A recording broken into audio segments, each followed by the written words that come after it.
Welcome to day 8 here at TorahFamilyLiving.com as we explore this month the topic of joy.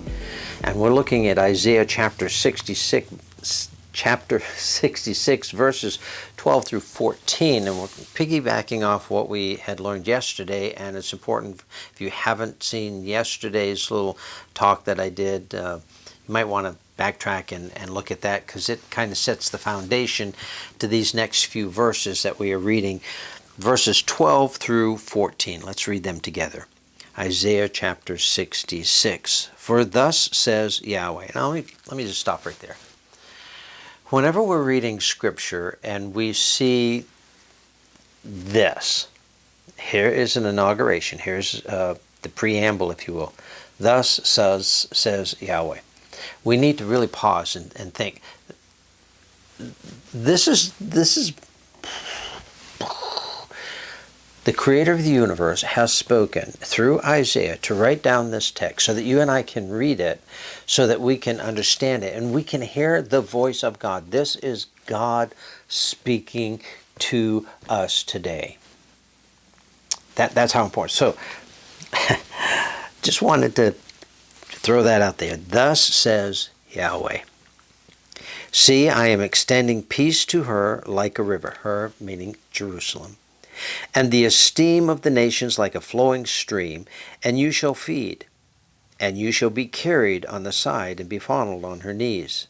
As one whom his mother comforts, so I comfort you. And in Jerusalem you are comforted. And you shall see, and your heart shall rejoice, and your bones flourish as tender grass. And the hand of Yahweh shall be known to his servants, and his displeasure to his enemies. Thus says Yahweh, speaking of Jerusalem. This is going to be a place where I will be identified.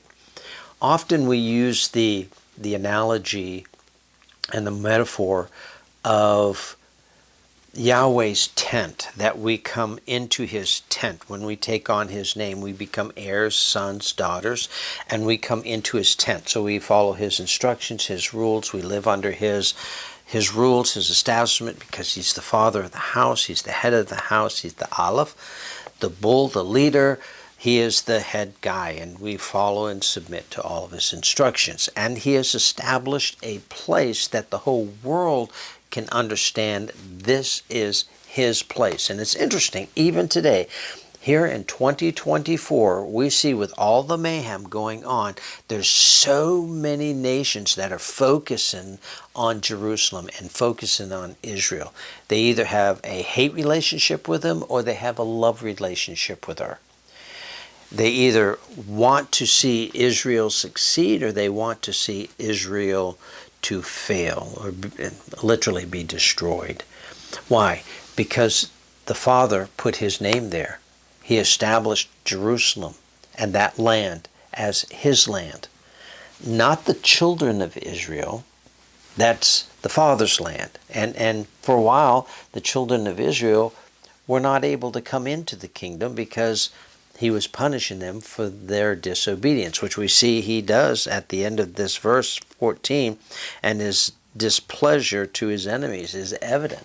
And he's going to continue to show his displeasure, as we saw at the beginning of this chapter, in chapter 66. If you haven't read it, go back and see that. You'll see the conflict, those who are obedient, those who are disobedient, and how he punishes those who are being disobedient.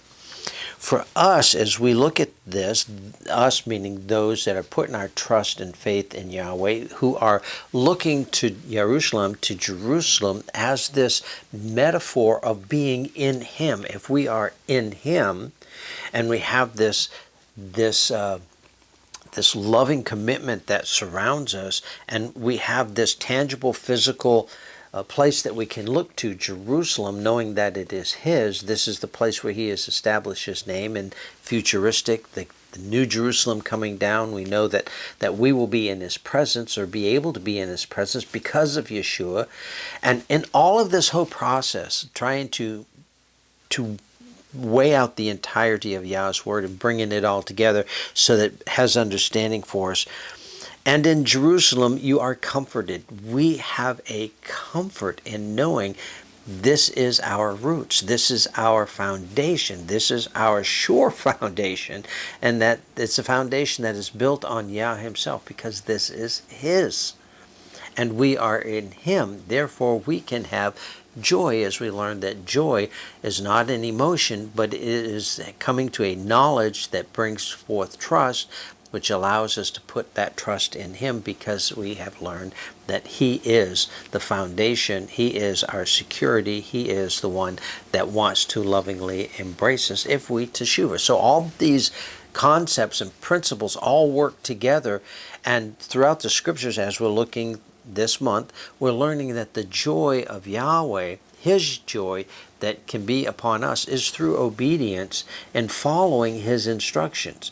And what's really beautiful here, he gives us some tangible evidence and some tangible means in which we can have a focal point in this life that we're living that keeps our eyes on him.